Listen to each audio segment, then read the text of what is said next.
Põnev on avastada erinevaid maid, teistelt rahvastelt on nii mõndagi õppida.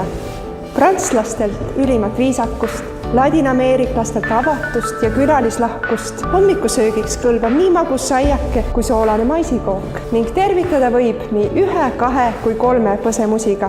Aga võõrsil olles õpid armastama rohkem ka kodumaad, oma inimesi, sauna, musta leiba ning südamekeeleks jääb ikkagi eesti keel. Tere, tütrekene! Tore, et sa tagasi oled.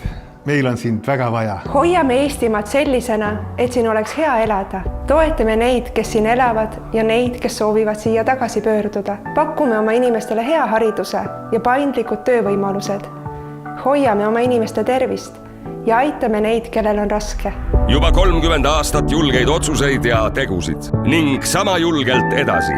Isamaa on igavene.